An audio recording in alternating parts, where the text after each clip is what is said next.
Another day, another basketball stories na naman ang pagkukwentuhan natin.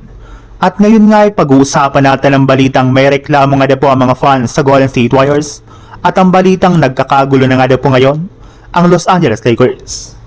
Naputol na nga po ng Golden State Warriors ang kanilang 4-game losing streak matapos nga po nilang maipanalo ang kanilang game kanina laban sa Sacramento Kings sa score na 110-105. Sa pangunguna nga po ni D'Anthony Melton na nagtala dito ng 21 points, Brandon Podziemski na gumawa ng 20 points at si Stephen Curry na kumuha naman ng 17 points dito.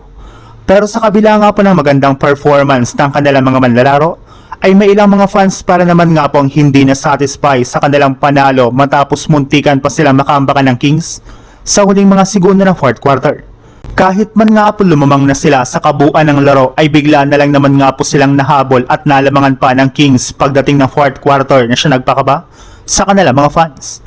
Naging sobrang kampante nga po dito ang lahat ng mga players ng Warriors at hindi rin naman nga po nagustuhan ng mga fans ang paggamit ulit dito ni Coach Steve Kerr ng small ball lineup kung saan pinaglaro nga po niya dito ang apat na guard na sina Stephen Curry, Seth Curry, Pat Spencer at si Gary Payton habang si Draymond Green na 6'10" lamang ang kanilang sentro.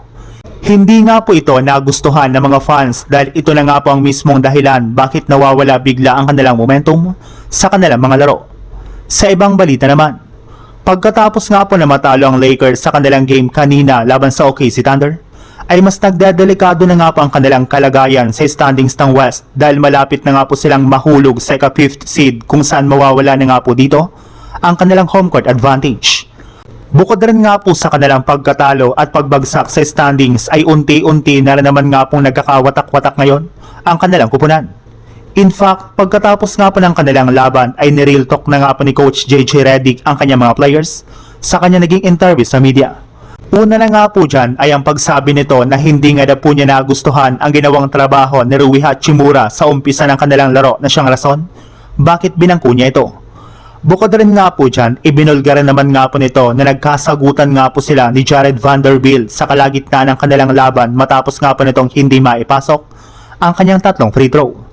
Nireal talk rin naman nga po nito ang kanilang center na si DeAndre Ayton since sobra nga po itong nahihirapan na makuha ang pasa ng kanyang mga teammates which is hindi na nga po nila nagugustuhan pa.